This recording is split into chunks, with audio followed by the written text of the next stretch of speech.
Welcome back to Coaches Exploring Clarity. This week, we're going to be looking at Chapter 6, Habitual Thought Patterns.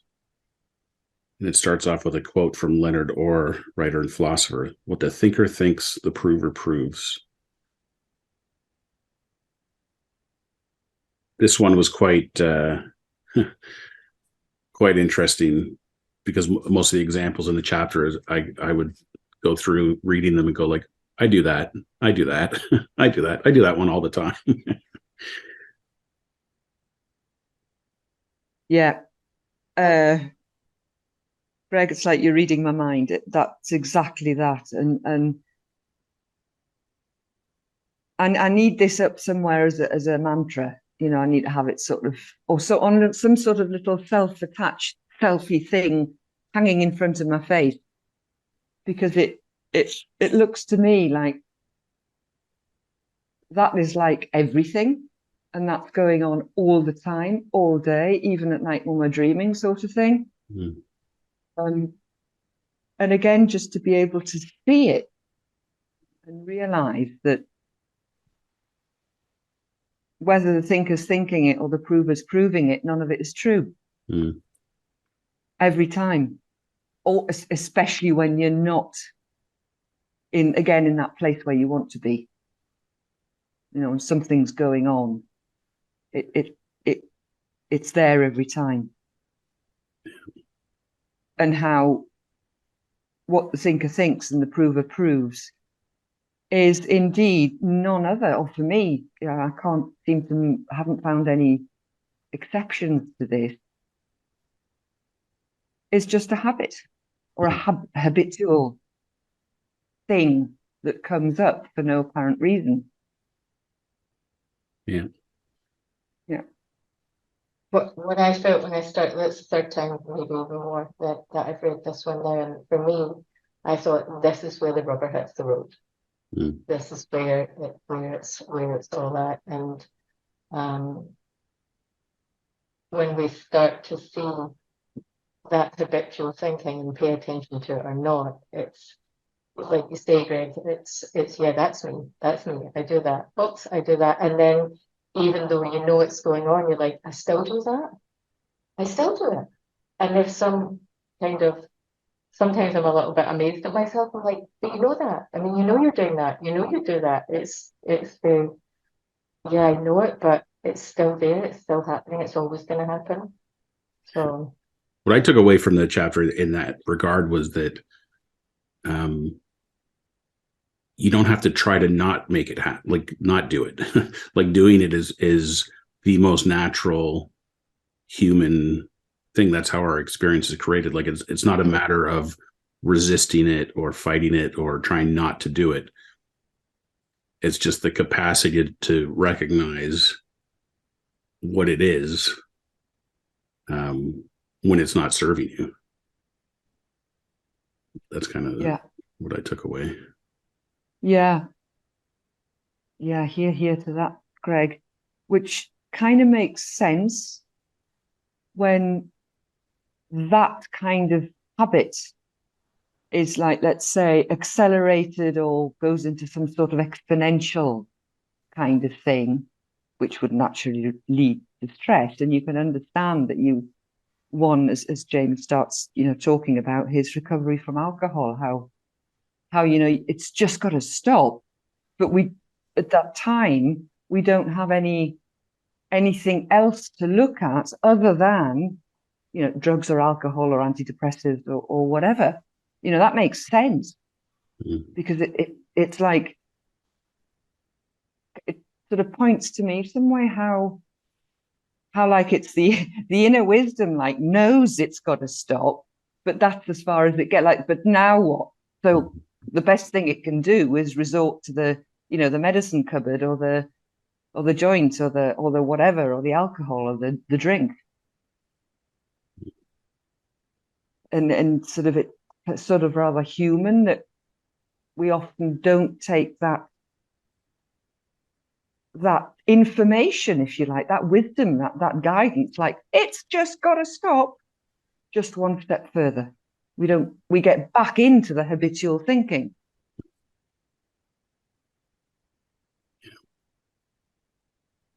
it's like we're trying to solve the intangible with something tangible, and Yeah. it's not doable.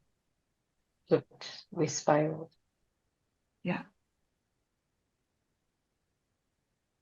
The quote of what the thinker thinks the prover proves reminded me of a Stephen Covey quote that I used to like, which was, argue for your weaknesses and they're yours. It's a self-fulfilling prophecy kind of thing. Yeah. And it totally aligns with that notion that what your thinker thinks your prover proves. Yeah. Yeah. And it's so much, somebody else said as well, it's the same thing, like, and like, we're really pleased because like, that means we're right. Yeah. Yeah. But like, again, then somebody else said, well, hang on a minute. Do you want to be right or do you want to be happy? It's, but like with this sort of self, prophecy, but but Yeah. I was right. I told you so. Yeah. It's like looking at somebody's tombstone, they've sort of got there and it's got written on it, the epitaph, it's, I told you so. Yeah. That's funny. Yeah. Yeah. I learned a new word in this chapter that on page 72, he says, we all intuitively know that our thoughts are fleeting and ephemeral. I had to look ephemeral up. Yeah. I mean, in the context, I kind of knew what it was pointing to, but I don't recall ever seeing that word before. Yeah. But it's a great reminder of how quickly our thoughts can change. When my daughter was home for Easter, we were out walking the dog and she was complaining about something about school. I don't know whatever teenagers complain about. And and I just changed the subject because she had gone to see her friend who was performing in a play the week before. And I just changed the subject to, oh, how was that play with your friend? And she, like on a dime, went from being kind of grumpy and miserable to be around to all lit up and happy and explaining this amazing experience she had watching her and her other group of friends supporting this one friend that was performing. So it was, not really a trick that I pulled on her, but it just, changing the subject and changing the thinking, and then the witnessing the feeling that comes along with that was kind of a cool thing to experience with her. Yeah. When I noticed that a lot, that's really interesting, Craig. When I noticed that a lot, it's we're now living in the world of messaging and text and everything on the internet, and we get, when someone sends us a message and there's some angst in it, something is going on, and if we haven't seen it for a while, so if someone sends you something, something's going on and you react, but if someone sent you a message and you haven't seen it for hours, and they've sent you something that's like the world is on fire, and you see it a few hours later and you're like, geez, are you okay? And they're like, oh yeah, whatever, it's got, that thing's gone. And yeah. Whereas if we got into it in that moment, the whole story would have been so much bigger. So that is the fleetingness of it, where we, when it catches up to you later, it's up and up off a smoke. Yeah, and it kind of makes sense that I'm wondering where the word ephemeral comes from, like who invented it and where it comes from. It kind of makes sense not to know what it means because it is so non-formless and nothingness. Yeah. That indeed one kind of skips over it. Like, oh, I'm not going to take any notice of that. Yeah. Yeah. When I was reading this chapter yesterday, I read the top of page 74, which says, remember, thought is the best special effects department in the world, powered by mind and brought to life in our experience by consciousness. I'm going to do a post sometime this week, but I had this image of this post, which was like at the Oscars, every year the special effects award goes to thought. And this year it goes to thought again. It's, just this notion of it being the best special effects department in the world. Yeah. Yeah. Unless you get slapped in the face and you're called Will Smith, of course. Hey, he still got his Oscar. Yeah, I did. Yeah, he did. Yeah, that's fun. I like that. In the bottom of that Yeah. page, Lynn, I was thinking of you because you often refer to children and as a I don't know, an example of how the mind works before contamination. And Jamie outlines kind of all these steps here of how kids see the world. And the one line I underlined was, it says, they haven't yet learned that there's anything wrong with thinking whatever they think. And I thought to myself, yeah, it's so true how we condition ourselves and our kids and, you know, our employees or our colleagues or whatever, that there's a right way to think. Yeah. And we get caught in that trap all the time. Yeah. Yeah. That's funny because that's the only bit on this page that I highlighted, those 3 lines starting with the little children to the they're not trying to correct their thinking or trying to change their feelings. And that sentence there, they're not trying to correct their thinking or trying to change their feelings. And that got me to thinking, how often do we try and do that? Do we recognize that we're thinking? Well, Elaine was at the mercy of this morning when I was on my walk and messaging her. So I was having thinking, well, I was having a physical sensation of it. Initially it felt like a little bit of anxiety, and then I thought, I feel kind of panicky, which is weird. I'm out walking in nature and nothing's going on, and as far as I could see, I didn't really have a lot on my mind. So I have this sensation, and then I start looking at it, and I'm like, oh, and then I kind of realize maybe that thinking, or it's that thinking that's causing that. So then I start to correct my thinking to take away the feeling of panicking and thinking, okay, this is a spiral. If I was 5, I wouldn't be doing that. I would not be doing that. There is no way I would be doing that. I wouldn't be going in and going, I have to make this right so I don't feel this way, or I have to change this so I don't feel this way. You know, just feel that way. Yeah. So if I'm 5, I'm not doing that. And how often, back to the whole point of it, the habitual thinking, how often is that going on in any given day in all of us? Yeah. If you were 5, you'd probably stomp your feet and scream, and then that would be the end of it. Yeah. I'll try that tomorrow. Yeah. And how, I mean, right there, kids learn at a very early age, sadly, you know, that the more they stomp their feet and scream and have a tantrum, the more the carer, adult, tutor, parent will try to correct it. Yeah. And how, you know, how much of that goes on either in your own mind chatter, like Lynn, you know, saying, well, I need some thinking to correct the thinking kind of thing, or you know, in schools or at work or in, you know, intimate relationships or wherever. Like the other seems to think that there's something that needs to be, that something's wrong, when everything seems to point to in this chapter, you know, how everything actually as it is just right and it's fine. Yeah. And that scenario you just described, I mean, you see it all the time in grocery stores with, you know, the kids having a tantrum, and then the parent starts yelling at them, and then the parent is having a tantrum and then telling the kid, why can't you just control yourself? And I'm sitting there watching thinking, like, I don't know, you're the adult, why can't you control yourself? Yeah. Yeah. Yeah. That's funny. Crazy.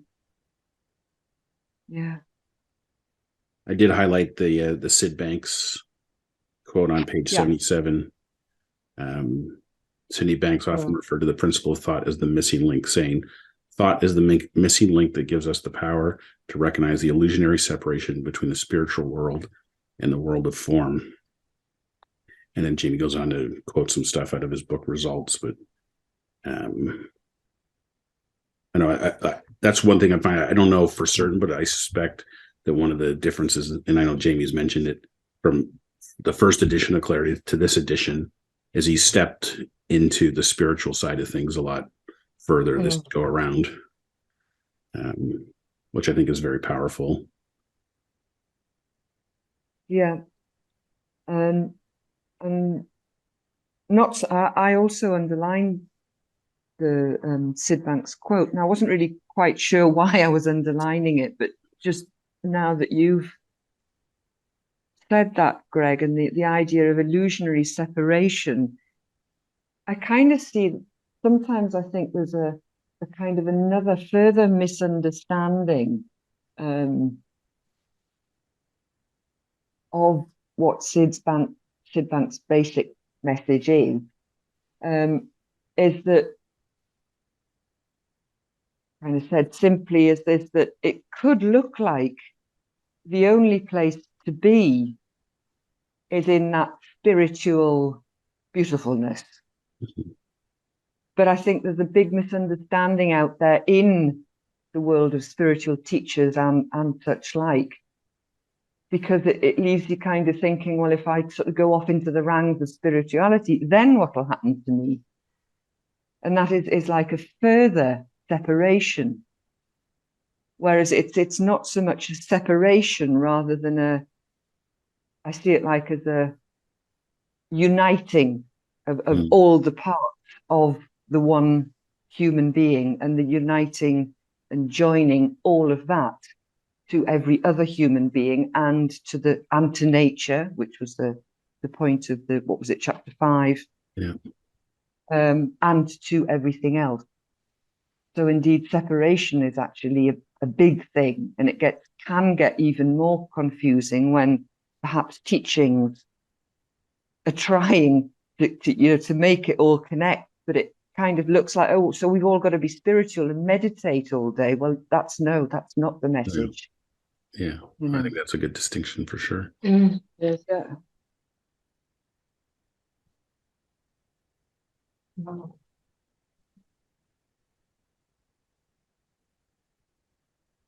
The only thing I had more in this paragraph was when to go to the thought experiment. Is it possible that many of the things you've been experiencing as problems until now are a reflection of the mistaken belief that your thinking was real? And that's back to all the things that go on in our to me, if you just sit and think for a minute about everything that comes up in your daily life that you're trying to solve, and how many ways we try to solve things, or how many ways we look to it's something that needs to be fixed. And oftentimes when it's left alone, there's really nothing to be done. Yeah. So, kind of. Yeah. And just as I looked at it again, I suddenly thought there must be something. So I tried to think of something like really practical. And as we speak, there's one of my inside door handles is loosening off. So it needs to be fixed. So, well, that's actually a problem. Yes, I'm definitely experiencing that as a problem, because I know, like right now, silly example, I don't have that screwdriver or that thing that I need just to gently lever it off the door kind of thing. So I'll have to go and buy it. It's a nuisance. When am I going to do it? But lo and behold, there you go. That's the problem. The door handle, per se, is not a problem. It just needs fixing. It's just a door handle. Should I want to, if you see what I mean? All the rest, indeed. I was desperately trying to find, there must be an exception to this. But actually, as I looked at it before and as I look at it again now, I still can't find one. Yeah. In my career, we often, thought of things like, one man's problems, another man's opportunity kind of thing. So we'd sit in boardrooms and look at all the problems in our business and try to figure out, well, okay, if we reframe them as opportunities, what shows up for us? And quite often things would show up when you remove that label of problem. This also reminded me of another Covey quote that I like, which is, if you think the problem is out there, that very thought is the problem. Which I used to interpret that quote much differently than I do now, but I was getting coaching not long ago from Chip Chipman about something, and I think he said, like, what if this wasn't even a problem? And it was like, yeah, I never really considered that. like I was so invested in the fact that it was a problem for sure. Yeah. And Yeah. that changed things quite a bit for me, shifted things. Yeah. Yeah. And the other shift I think there as well is when somebody has the audacity to ask you something like, what if that wasn't a problem, and you don't get a slap in the face or something like that. It's just hearing that, like being able to, it's almost like, as you said that, Greg, it's like there's already a shift in my actual habitual thinking, because now of the work that I'm doing on this and where I've got to so far. Like there's some sort of, because just as you said, had you said that, like, well, what if it's not a problem kind of thing, I'd be straight on the next plane to Canada to slap you on the nose. Just, what the F are you talking about, man?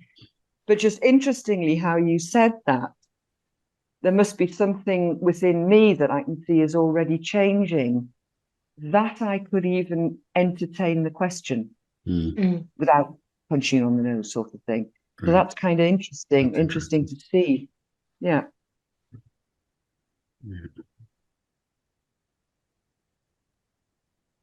Yeah, the thing that's occurring to me is just the notion that it's all made up, like the illusionary experience that we're having, but like the labels we put on, like classifying something as a problem, investing ourselves emotionally or deeply in that problem is all made up. It kind of brings me back to, in that section about the kids, there was something I made a note of where it said, when it says they haven't yet learned there's anything wrong with their thinking, I wrote down in the margin, I said, according to who? Like all these rules or things that we seem to live by, when you start questioning, like, well, according to whom, like who made that up? Again, I'll refer back to my career. We used to sit in these meetings and people go, well, the business wants us to do this, and I'd be like, who the hell's the business? Who's like, the business? Aren't we the business? Like, we're the team management team sitting here trying to make decisions, and we're referencing some fictional the business. Like, who's this the business? How can we go talk to him or her and find out what they really want? Because they seem to be causing us lots of problems, and it's all just made up. Yeah, and that's that's just on the page 73, on the little table that Jamie does. The company's issue. How can a company have an issue? It's only got walls and a production plant and a few desks, and how can it have issues? Thing. Yeah. Oh, I love that chart. How it I don't know, pulls apart all those metaphors that we use to describe things. Yeah. Yeah. I especially like the last one. It took a long time for my thinking to get them dismissed up. It's going to take a long time for it to get sorted out. Yeah. And how amazing it is that we believe that until it changes. And when something changes in a split second, it almost appears unbelievable. It just almost appears unbelievable. It's like, how come I could have carried that thing for so long, or thought this thing for so long, and then in a puff of smoke it's gone. It just seems that's one of the little miracles to me. But this convincing ourselves it's going to be hard, it's going to take a long time, it's going to be complicated, it's going to be, and that we've created a problem in itself, thinking about a problem. And just come to mind, I hope I'm not being blasphemous here, Jamie Smart, forgive me. I remember one of Michael Neal's, you never know, he might have a listen in. One of Michael Neal's, one of the first things I read from Michael Neal, which was the size of a problem is equal to the volume of thinking about it. Which sort of sums up the same thing, but no more, no less. Yeah. Well, then let's close out chapter 6, and next time we'll dive into chapter 7. Thanks, guys. Thank you.